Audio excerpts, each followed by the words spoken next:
Big bang theory जिसके ताल्लुक से कहती है ना, जब ये वजूद में आने वाली थी, थ्योरी नहीं, वो जो कंसेप्ट है, उसका जब ज़हूर होने वाला था, उस वक्त अल्लाह ताला आसमान और जमीन को जब धुआं था, उस वक्त अल्लाह कहता है आ जाओ मेरे हुक्म में, चाहे खुशी खुशी चाहे ना खुशी। तो आसमान और जमीन दोनों कहते हैं अल्लाह हम तेरे हुक्म में खुशी खुशी आते हैं। वो है कि दूसरी मखलूकात खुशी खुशी अल्लाह की ताबेदारी कर रहे हैं, सिर्फ इंसान और जिन जो शरीयत के मुकल्लफ है इनके ऊपर खुशी खुशी या ना खुशी, खुशी खुशी आएंगे तो अल्लाह की रजा मिलेगी, ना खुशी आने वाले हैं। बहुत ऐसे काम है जो न चाहते इंसान बर्दाश्त कर रहा है, जिन बर्दाश्त कर रहा है, लेके चल रहा है, जबकि अल्लाह की मर्जी के ऊपर है। अल्लाह कहना चाहे खुशी खुशी चाहे ना खुशी, तुमको तो मानना ही है, तो चाहे खुशी खुशी चाहे ना खुशी अल्लाह की इताअत पूरी कायनात में हो रही है। ऐसे अल्लाह को और ऐसे अल्लाह के दीन को छोड़कर और कौन सा दीन और कौन सा रास्ता और कौन सा माबूद तुम पकड़ोगे? वइलैहि युरजऊन, ये सब के सब अल्लाह ही की तरफ रुजू किए जाने वाले हैं।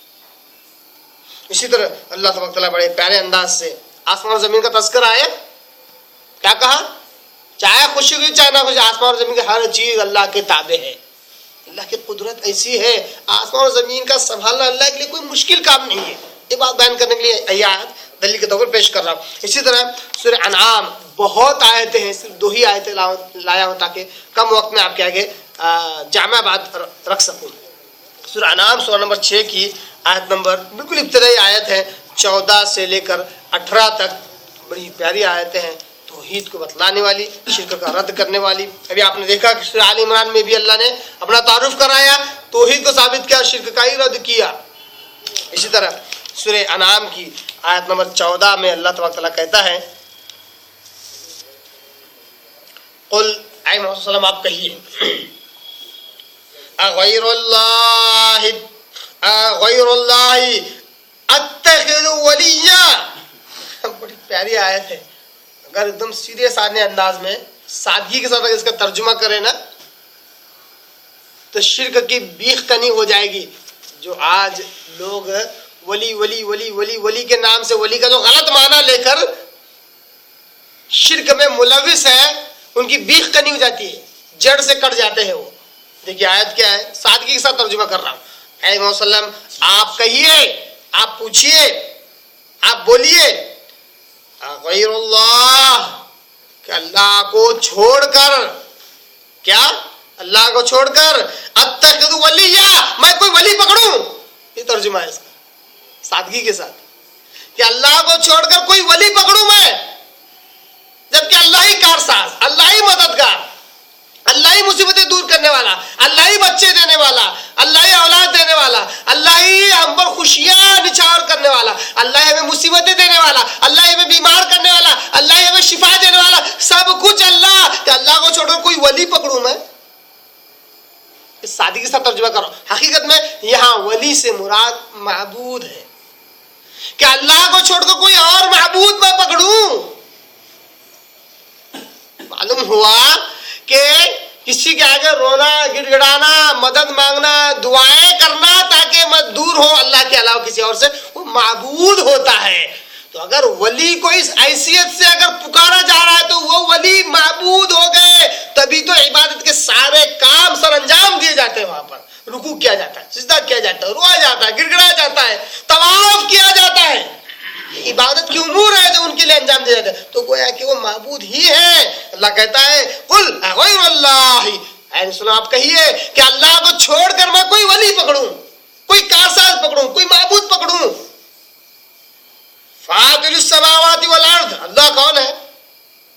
फातिरुस समावाति वल अर्द, आसमान और जमीन का पैदा करने वाला, आसमान और जमीन का पैदा करने। लतीफ सा बड़ा प्यारा नुक्ता आपको समझाता हूं। फातिर पैदा करने वाला, खालिक भी तो लफ्ज है, वो भी पैदा करने वाला है ना। खालिक के मानी मशहूर, हम तो पर हम खालिक मखलूक का लफ्ज उर्दू में इस्तेमाल करते हैं, इसलिए खालिक मशहूर है, पैदा करने वाला। फातिर का मतलब भी पैदा करने वाला, दोनों में फर्क क्या है? दोनों फर्क क्या है? जहां पर भी आसमान और जमीन की पैदाइश का जिक्र है, अल्लाह तबारक तआला ने खास तौर पर फातिर लफ्ज इस्तेमाल किया। जैसा कि इब्राहिम अलैहिस्सलाम खुद दुआ करते हैं, इन्नी वज्जहतु वजही लिल्लज़ी फतरस समावाति वल अर्द, میں نے اپنا چہرہ اس ذات کی طرف کر لیا جس نے آسمان اور زمین کو بنایا، پیدا کیا. دونوں فرق یہ ہے، خالق لفظ عام طور پر وہاں استعمال ہوتا ہے جہاں کچھ مٹیریل کو استعمال کر کے کوئی چیز بنائی جائے، پیدا کی جائے، تو کیا ہے؟ خلقت ہے. کیا ہے وہ؟ خلقت، پیدائش.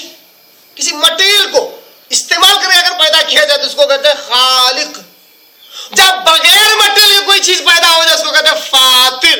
آسمان اور زمین تھے ہی نہیں، کوئی مٹیریل ہی نہیں تھا، اللہ نے کہا، کیا کہا؟ ہو جا، کن فیکون. کوئی چیز نہیں تھی، اللہ نے کہا ہو جا تو ہو گئی. یہ فاطر ہے. تبھی تو اللہ کو، اللہ کی تو خاص اہمیت ہے. آپ صلی اللہ علیہ وسلم جو کہہ رہے ہیں، کیا کہہ رہے ہیں؟ کہ اللہ کو چھوڑ کر کوئی اور ولی میں پکڑوں، کوئی اور معبود میں بناؤ اپنے لیے، اپنے مصیبتوں کو دور کرنے کے لیے، اپنی مدد کے لیے، جبکہ اللہ تو وہ ہے کہ بغیر کسی چیز کے کسی چیز کو بنا دیتا ہے. فاطر السماوات والارض، آسمان اور زمین کا فاطر ہے. وہو یطعم، ارے وہ کھلاتا ہے ہمیں. ولا یطعم، اس کو کوئی نہیں کھلاتا. یہ خاصیت ہوتی ہے معبود کی. یہاں تو مٹھائیاں، بتیشے اور لڈو پیڑے لے جا کر قبر پر رکھنا پڑتا، کھاؤ، پھر کھلانا پڑتا. سال میں ایک بار مردوں کی عید کرنا پڑتا، مردے آ کے کھاتے ہیں. چونگے کی عید، ہاں، اور کیا وہ کٹورے کی عید، پتہ نہیں کیسی کسی عیدوں میں ان کو کھلانا پڑتا. اللہ کیا صفت ہے؟ وہ یطعم، وہ کھلاتا ہے ساری مخلوقات کو. ولا یطعم، اس کو کوئی نہیں کھلاتا، اس کو کوئی کھلا ہی نہیں سکتا. وہ بے نیاز ہے، ستودہ صفات ہے. قل، اے رسول آپ کہیے، انی امرت ان اکون اول من اسلم. اے رسول آپ کہیے